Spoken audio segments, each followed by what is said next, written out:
Hello, I'm Dr. Lonnie Herman, and welcome back for another informative video in this video series about your chronic condition. And what we're looking at here as part of a program what I offer in my office to get people well, and get people well we do, it's about an anti-inflammatory diet. Now, we've got to understand that there could be things like, I don't have it listed here, but nightshades like tomatoes or eggplant or bell peppers can sometimes cause people problems. Also gluten, corn, rice, potatoes, gluten-free grains even, dairy products, not because of the lactose, eggs, soy, and even genetically modified foods. These foods may be stressing your body and causing systemic inflammation and not letting you feel okay, no matter how many anti-inflammatories and how many painkillers and how many visits to the doctor you've already done. One of the labs that we like to use is called Cyrex Labs because they offer superior testing to figure out if certain foods are causing you immune reactions and exactly what immune reactions are they linked to. So there's a test here that measures both immunoglobulin G and immunoglobulin A. Most labs I see, they only run one immunoglobulin. They're either running the G or the A. So if A says we're not having a problem with corn, then you say, hey, the test said I'm okay with corn. You keep living with your ailment, and then we find out that the G really does find a problem with corn. So you got to run both. You can't just run a 50% of a test and get 100% validity. Does that make sense? You understand that?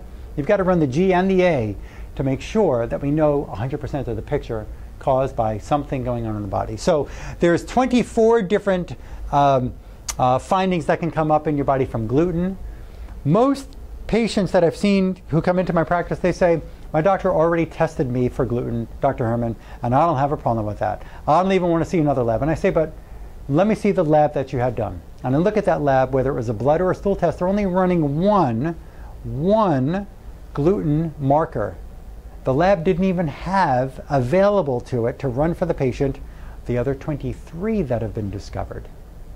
So if you run the one and it says, no, that's negative, what about the other 23? What if you come up with a positive on number 15, number 19, and number 21, and 22, and 23?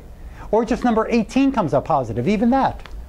But you came up with number 1 from the lab your doctor used and said, no, you don't have a gluten problem.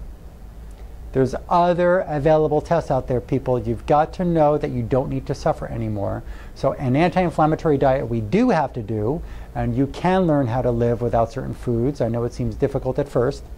There's something else that was discovered through great immune research, that there are certain foods that may cause the body to think it's gluten. If the body has a problem with gluten, it may have a problem with other foods. So what was discovered is that things like corn or rice or other proteins in these other grains here that are even on the gluten-free boxes of cereal and crackers and cookies and cakes, that these different proteins almost are identical. They almost resemble 100% the gluten grain.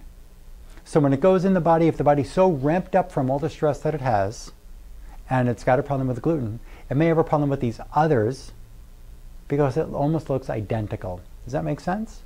So we do have to do an anti-inflammatory diet. Common things that we may take out, I've listed here, but it's just, everybody's a little different. So we got to figure out for you as an individual what type of diet to make for you. I just wanted to share with you a tip here that there are certain foods that we do have to take out of your life for a little while or maybe for a long while. It just depends on how bad your condition is and all the different parts of your body that we have to actually fix and bring up to normal function before we're willing to put a food back into your diet to see if it's causing a problem or not, okay? So an anti-inflammatory diet is part of my program for your chronic condition. And again, you can get well. Thank you for letting me share this information with you, and I look forward to helping you.